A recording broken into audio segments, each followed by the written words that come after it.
Okay, yun na si Mike Caban, yung unang pinakawalan sa pro. Si Mike Caban, from Ilocos, pero Team B Pharma. Iron Artates ng Team D Reyna. Aaron, rider number 71. Okay, ito si Kenneth Maramo ng Victoria Sports. Mabilis ha. Rider number 56, Kenneth Maramba.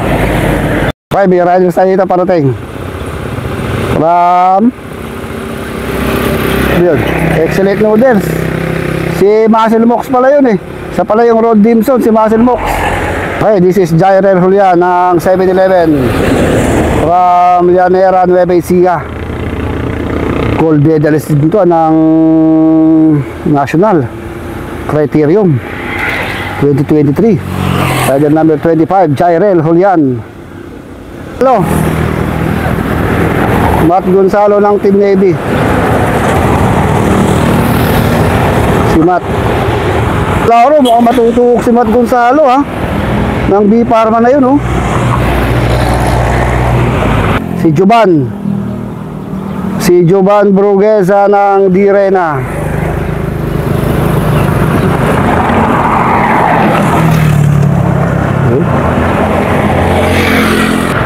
Si Joseph Bora. Okay, si Joseph Bora na ito oh. Mga pro na to.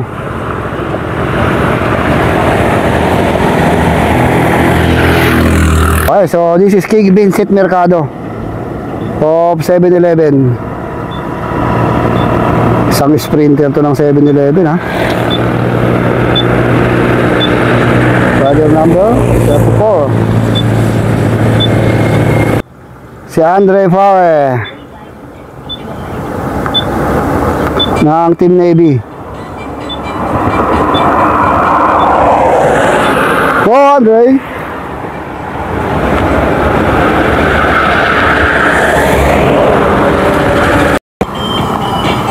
Okay, Mark Maminta ng D Reyna.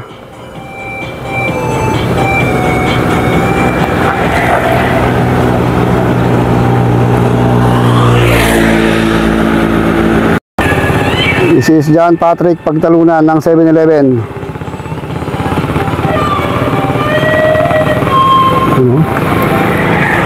Mabilis ha. Rider number 22, John Patrick Pagtalunan. Bilis. This is Dave Kangayaw ng Team Navy.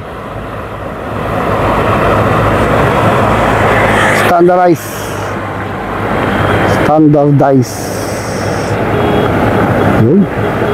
Okay, this is Miguel Omberga, Victoria Sports. Si Omberga, rider number 53. Okay, meron tayo isang rider, Jose Maria Belosilio from B Pharma.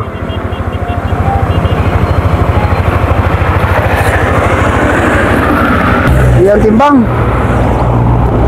Okay, this is Lance Kirimit, Team Philippine Navy Standard Insurance. Ang anak ni Arnel Kirimit. Rider number 12. Okay, this is Marcio Dario, Team Excellent Noodles. Okay, this is John Mark Kamingaw of Team Navy. Rider number 12.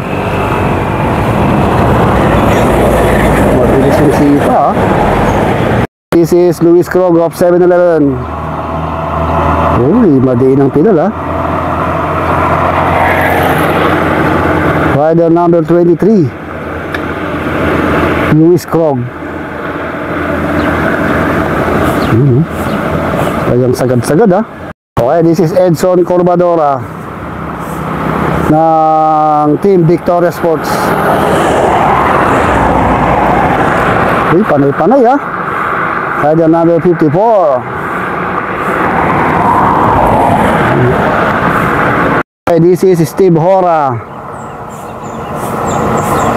from San Manuel, Pangasinan.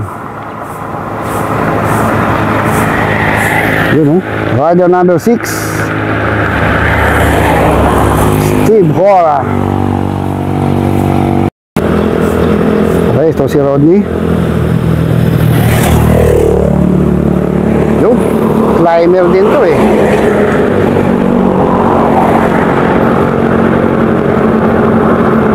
Ito, malapit lang sa likuran ni Rodney Fernando itong si Jeremy Lizardo ha. Mukhang matutog ni Jeremy si Rodney.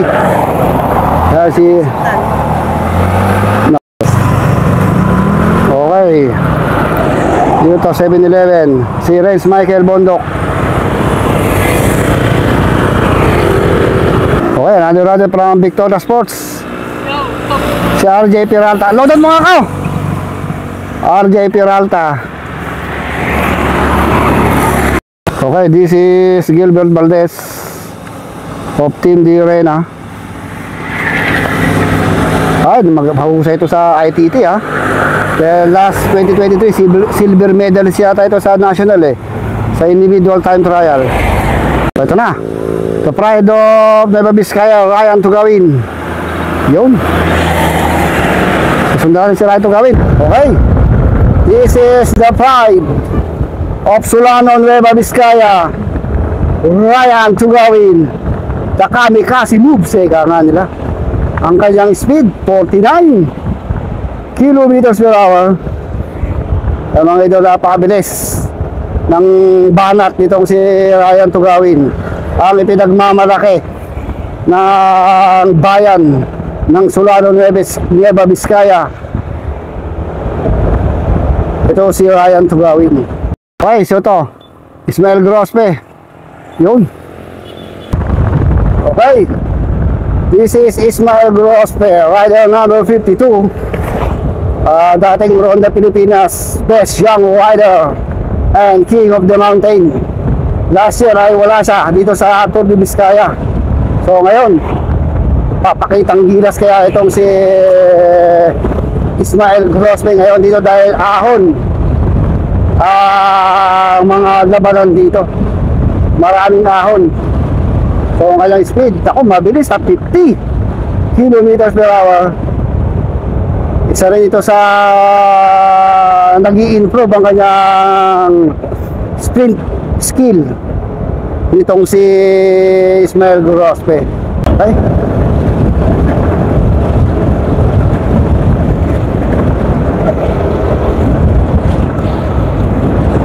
Corpus si Julius Suntot, ito si Mervin Corpus. Nako, mabilis ha. Mabilis ang dating ni Mervin Corpus. Yun. So ito pa lang si Julius Suntot, rider number 71. So nakalamang si Mervin Corpus na mga 50 meters dito kay Julius Suntot ha. Pero sigurado kinainan niya ito ng mga 1 minute. Ito si Mervin Corpus. Nagbabalik lakas. Ang konting lakas ay ginagawa niyang marami, hindi konti, sobra ang pinapakitang lakas ngayon itong si Mervin Corpus. Natuhog niya yung gold medalist ng individual time trial na si Julius Suntot. Rider number 41 from Excellent Noodles, itong si Mervin Corpus. Makukuha niya kaya ang yellow jersey ngayong stage 1 ng Tour de Vizcaya 2024 or andun pa sa likuran sila Ronald Duranza, Joshua Pascual, and si John Paul Morales. Tignan natin, so babalikan natin yung mga yun. So, ito pa lang si Ronald Lumotos.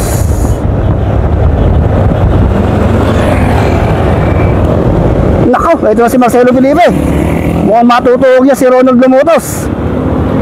This is Marcelo Felipe ng Victoria Sports. Press from Europe pa to ha. Ayun lang, mga 100 meters lang yung nasa harapan niya ay si Ronald Lumotos. Tignan natin kung magpapakitang gilas din itong Pride of Llanera Nueva Ecija, itong si Kapitan Marcelo Felipe. At nasa harapan niya si Ronald Lumotos, ang ating last Ronda Pilipinas champion Pero malapit na malapit tayo agad, ha? 100 meters. Sigurado kinainan na ni Iwan to eh. Kinainan na ni Marcelo Felipe na ang oras ito. Si Ronald Lumotos. Okay, so ulit tayo sa likod. Tignan natin kung sino naman yung mga sumusunod dito. Number 3 from Team Navy Standard Insurance, John Paul Morales. Ito na. Ito na yung isa sa big guns, si John Paul Morales. Hindi ko na alam kung kinakainan niya na rin ng oras sila Lumotos and Marcelo Felipe. Ang speed niya 52 kilometers per hour. So malapit na tayo, kakanan na tayo eh, papuntang Sitio Baan.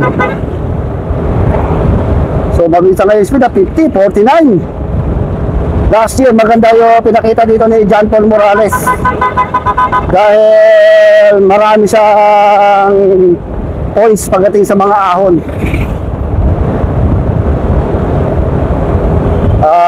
Last 2024 February ay nakuha niya ang gold medal sa criterium race. Right turn tayo dito, kakanan tayo dito papunta ron sa Sitio Baan. Siguro mga last 4 kilometers pa tayo dito eh. Last 4 kilometers. Okay, so medyo ahon to eh. So tinatayuan na nitong ni John Paul Morales. Tignan natin kung makakakain siya ng oras si Marcelo Felipe. Pero hindi ko na matanaw si Marcelo Felipe ha. Hindi ko na matanaw si Marcelo Felipe and Ronald Lumotos. So pababa na yung mga ibang riders natin. Hinubaran na ni John Paul Morales. So bababa tayo dito. At titignan natin si Joshua Pascual, Ronald Duranza and Jun Rey Navarra. Okay, so dito tayo kay Ronald Duranza. Natuhog niya. Mukhang natuhog niya si Russell Agapito dahil hindi natin nakita. Dapat ang unang bubungad sa atin ay si Russell Agapito. Pero si Ronald Duranza yung agad-agad na bumubungad sa atin. Last year minalas to sa Tour de Vizcaya, dalawang flat tire nangyari sa kanya. Ngayon kaya ay makakabawi itong si Ronald Duranza. Medyo paahon to, 35 kilometers per hour. Rider number 2 from Santa Maria, Pangasinan, Villasis, Pangasinan. Itong si Ronald Duranza. Maganda yung ahon niya, 34 kilometers per hour. Medyo ahon-ahon to eh.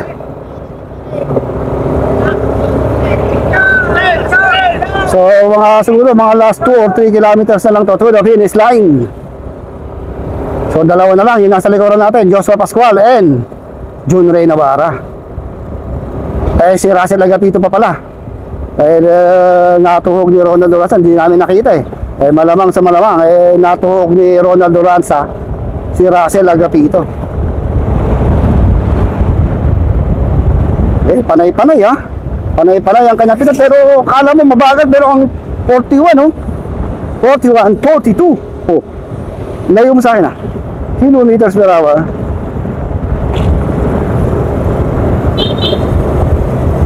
So medyo ahon lusong dito pala. Ang tanong kung makakabawi kaya ngayon si Ronald Duranza. Okay, ito pa lang si Russell Agapito na tinuhog ni Ronald Duranza. Okay, so ito na si Joshua Pascual, ang pinagmamalaki ng Nueva Vizcaya from Aritao, Nueva Vizcaya, itong si Joshua Pascual. Okay, rider number 43, itong si Joshua Pascual. Last year ay absent siya eh. Wala sa 2023 Tour de Vizcaya, kaya ngayon siya magpapakita ng lakas sa kanyang mga kababayan dito sa Nueva Vizcaya. Nagagaling lang ito sa ACC, Asian Cycling Championship sa Kazakhstan. Ayun, nandito siya sa kanyang lupang tinubuan, ang Nueva Vizcaya. Magpapakitang gilas. Gusto niyang ipakita sa kanyang mga kababayan na siya talaga ay isa sa the next Carlo Geb ng Nueva Vizcaya. Ngayon speed 45 kilometers per hour. So So kaya maganda ang labanan ngayon dito sa Tour de Vizcaya 2024 kasi andito sila Ryan Tugawin and Joshua Pascual na dati sa 2023 ay wala sila. So bumibilis 50, 51. Ano yung napanay ang pedal nitong si Joshua Pascual. Last 2024 national ay silver medalist ko sa ITT. O di ako magkakamali kundi silver, bronze itong si Joshua Pascual. Pero last 2023 sa amateur ay gold medalist sa under 23. Basta sa ahon talaga malakas itong si Joshua baluarte niya pa itong Nueva Vizcaya. Kaya maganda ang ipapakita nito. Ayaw niya rin siyempre mapahiya sa harap ng kanyang mga kababayan dito sa Nueva Vizcaya. Okay, so dito na. Ito na yung ating defending champion, Jun Ray Navarra, the 2023 Tour de Vizcaya champion. Itong si Jun Ray Navarra. Yun. Okay. This is Jun Ray Navarra, rider number 1. Sumisimbolo sa kanyan. Sa ibig sabihin ito, siya yung defending champion last Tour de Vizcaya 2023. No other than itong si Jun Ray Navarra. Way back last July 2023 yung Tour de Vizcaya sa last stage niya nakakuha o naagaw kay John Paul Morales yung individual overall champion. Then yung last stage, final stage, stage 4 ay ahon talaga yun. Kumawala si Jun Ray Navarra sa peloton at isa siya sa 8-man breakaway. At napag-iwanan naman si John Paul Morales dun sa peloton. So naipanalo niya pa yung stage 4 Rimatihan. Grabing rimatihan ang nangyari dun.